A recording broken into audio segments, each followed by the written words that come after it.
Ramogi kamano kuom kete Ramogi TV ka wadhi ane mbele gi chenro mar OIMORE. Kaunti ma Siaya biro tiyo gi siling$79 mar gero od Gavana kod jalupne bende. Mae kaunti no wacho ni nobiro timore nikech sirikal mamalo koro nosechungo chulo Governors omenda mar kuonde jot ma ong'ere gi dho ngere ni house allowance. Lieta nigi ler mar wachni.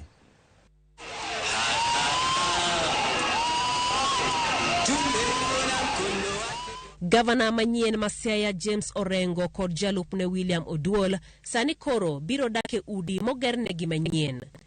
Udi ma ibiro ger e lowo ma koro osepuodh kod kaunti ma Siaya biro chamo $79 kende. The governor's house is going to cost us 44 million and the deputy governor's house is going to cost about 35 million.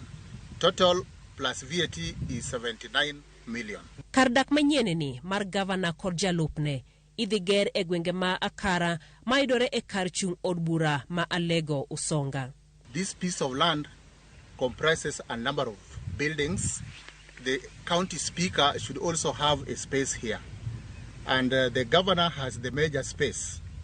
Joseph Omondi motelo ne weche telo e county no owacho ni piny owacho mamalo ochungo chenro mar chulo ne jotelo go pes mar udi ting makoro county ma Siaya okaw. This has been necessitated by the fact that from this year the government is not going to pay for house allowance for the governor and the deputy governor, and therefore they are expected to be housed by the county government. Wach gedo bende koro osekelo paro mopogore ka jodak ma county ma Siaya wacho ni pesano onego kete dongruok ma Siaya. Jo Siaya nikech to nikech en chik ogere kata ka ogere mos to gere lakini ong'e ni wadenyo. No pesano fadhali losnwa gik moko ma tino gernwa kata yawnwa kata industry momo wanyalo tiye yawnwa kata kambi momo tin wanyalo go jua kali molo igero office ku pesa mang'eny jatelo to ama chiegni ka. Gavana onego be ni kuongo rango kaka wayudo yath mondo hospital ochulnwa daktache owe gomo mondo eka bang'e obiogero ot nwach pod wang'e ni higni 5 mabiro pod en mobiro donjo ka imar jua kali ka bed ni nyalo chiere mi mondo kata vijana oyud tije moko ma ginyalo ga okinyi to gidhi tiyo kanyo bedo gimoro maber nikech wan jua kali kata sani onge kata kamoro ma inyalo ga munde gokinyi tichome. Mae omenda ma jodak ma Siaya wacho ni nyalo donje chenro mamoko mag dongruok e county no ka penjo wuok ewi kuma Gavana mowuok Colonel Rasanga ne dake. Kata kamano Migosi Omondi owacho ni chenro ni nochako higa mokalo kitime gi migawo mar weche telo ka omenda wuok e migawo mar lope. Project was awarded last year, but it has taken some time for it to be implemented. So today we have come to hand over the site. The groundbreaking ceremony is coming soon. Italy Sasewe mochung' ne kambi moyudo orak mar gero udigo owacho ni gibiro tieko udigo e higa achiel mabiro.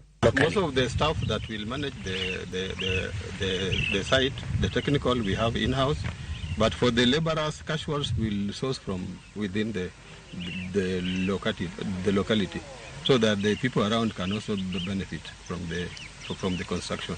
Gedo mar udigi itimo sama piny owacho kokalo duol matayo osach jotije sirkal SRC e higa 2020 nochiwo amuri mondo udi jotend counties oger e higni 2 kane ging'iyo chungo chulo pes udi magichulo ne jotije sirkal. Mane en Gavana ma Siaya Colonel Rasanga e higni duto mane en e apis nodak dalane mantiere Segere e Alego Usonga ka jalupne eta mar 2 James Okumbe to nodak e boma ma Kisumu. Lieta, Ramogi TV. Duond bura mar ODM e kaunti ma Kisumu osepuodho nyinge ji 3 mosenyiso dwaro mar laro kom mar speaker mar kaunti no.